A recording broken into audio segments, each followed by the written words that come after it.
A motorcyclist who hit a policeman while attempting to elude a traffic stop was shot by the police along Sligoville Road in St. Catherine last night. The 21-year-old was taken to hospital for treatment. Reports are that about 9 p.m., a police team was conducting a vehicular checkpoint along the roadway when the biker was signaled to stop. He disobeyed and reportedly hit the policeman, injuring his foot. A colleague reportedly went to assist the bleeding cop. The motorcyclist was riding in that direction, and in a bid to protect himself and the injured cop, the colleague opened fire. The biker was hit in his leg. He was taken to hospital. The Independent Commission of Investigations is probing the incident. The Jamaica Constabulary Force is mourning the murder of a police corporal who was gunned down at the intersection of West Avenue and Beechwood Avenue, Kingston 5 on Friday, December 6. He has been identified as 47-year-old Corporal Christopher Smith. He was attached to the Kingston Western Division. Reports from the Halfway Tree Criminal Investigations Branch are that about 10:54 p.m., Smith drove his private motor car to a petrol station in the area to purchase fuel, unknowingly entering an active robbery scene. While he waited to be served, one of the robbers attacked him and shot him several times. Members of the public assisted Corporal Smith to the hospital. However, he died while being treated.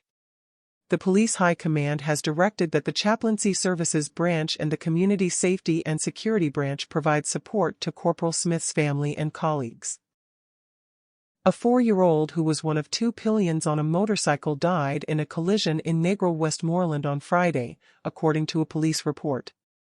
The child's name was not released. 7 people have died in motor vehicle crashes since the start of December, 2 less than for the comparative record last year. The police report that the motorcycle was traveling along the Hopewell Main Road when the driver allegedly failed to keep to his left and collided into the left front section of a car heading in the opposite direction. The driver of the motorcycle and the twos were injured and taken to hospital, where the 4-year-old died. A total of 344 people have died on Jamaica's roads since January this year, a 13% decrease year-on-year. Jamaican TikToker Nia went viral on social media Saturday night after a live stream he was taking part in ended with frantic scenes. The Old Harbor native was shot and killed in a yard where he was recording the live stream. Him dead for real, man," said an associate while talking to fellow TikToker TJ on a live chat Saturday night. "The man dead in the yard on the ground," said the associate as he sought to confirm the passing of the enigmatic social media influencer. Social media has been reacting to the news on Instagram. Nia of the Nia Gang is best known on the app and on YouTube for his grimy lyrical freestyles that usually run for several minutes with his artiste friends. On Saturday, before the live chat where all hell broke loose, Nia uploaded a video to his TikTok. In the video, the entertainer details that he believes that he will be rich in 2025. In the dramatic live stream, Nia was talking to another TikToker about badness and the streets before sounds were heard, followed by Nia and a person who was beside him running off. Multiple explosions were also heard during the ordeal. Good day, I'm Theodore Henry, and this is your JIS News for Friday, December 6, 2024.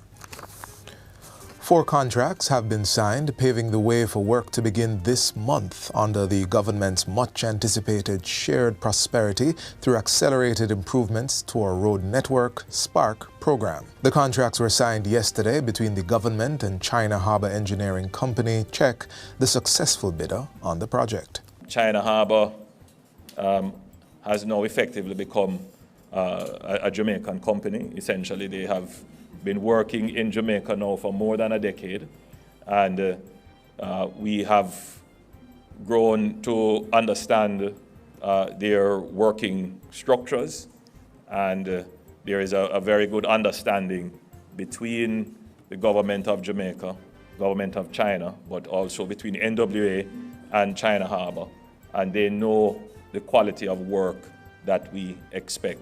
The contracts signed cover work over a 2-year period, with an additional year identified as the defects liability period. They have a combined value of $36.04 billion, with an added $5 billion for water infrastructure, $2 billion of which will be spent on water mains. The Jamaican public listening on should understand that the Spark program is a capital investment. And the difference between regular maintenance and the capital investment is that the capital investment creates entirely new value. 60 main roads and approximately 600 priority roadways across the 63 constituencies have been identified for rehabilitation under Spark. The work is grouped into 4 packages, with Kingston, St. Andrew and St. Thomas being in Package 1. Package 2 has St. Catherine and Clarendon. Package 3, Manchester, St. Elizabeth, Westmoreland and Hanover, and Package 4, St. James, Trelawney, St. Anne, St. Mary and Portland.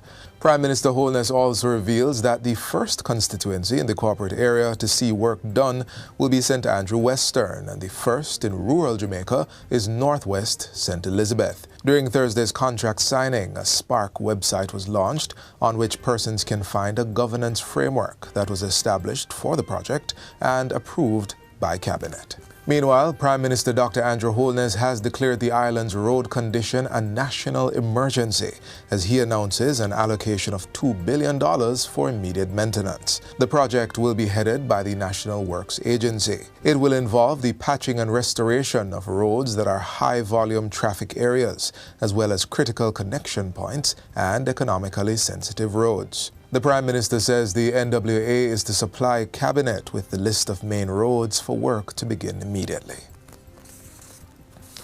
3 residents of St. Catherine are the latest recipients of upgraded dwellings, courtesy of the new social housing program, NSHP. A former councillor, Byron Hibbert of Kitson Town, received a 3-bedroom house after fire engulfed his home, leaving him depending on relatives for shelter. Odeniki Smith, who went through a traumatic event that left the family home life unstable, is another beneficiary. So too is Andrea Hill, who broke down retelling her painful story before getting to this point. We're very pleased that we're able to facilitate a transformation in your life, and especially in time for Christmas. And I'm sure all of Jamaica is celebrating with you. I'm very happy for you and see that you are genuinely deserving of this benefit. Preparations are underway to address potential congestion at the island's airports during the upcoming holiday season. The assurance comes from the Minister of Transport, Darrell Vaz. According to the minister, while some challenges may arise during peak periods, particularly at the Sangster International Airport in Montego Bay, where most tourists enter Jamaica, he remains confident in the readiness of the facilities. I made sure to check with the immigration and customs in relation to what provisions they're putting in place for the high season, which is upon us, and I'm satisfied that there are new kiosks have been installed, which will also ease the issue of the immigration congestion. Minister Vaz made the remarks as he toured the newly renovated government VIP lounge at the Norman Manley International Airport, NMIA, on Wednesday. He says that with this and other significant improvements made, passengers can look forward to a transformed travel experience at the Kingston Airport. A lot of work has been done. What is very clear is that the issue with the air condition is now fully resolved based on the coolers that were replaced.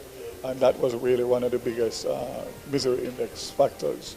You can see the transformation in terms of the retiling and the whole look of the airport. The minister also provided updates on 2 major infrastructure projects set to further modernize the airport. The apron, where planes are parked, will undergo an 18-month reconstruction costing $53 million US. Meanwhile, the runway expansion, slated to begin in April 2025, will be done over 27 months, adding 300 meters to the current runway at an estimated cost of $66 million US.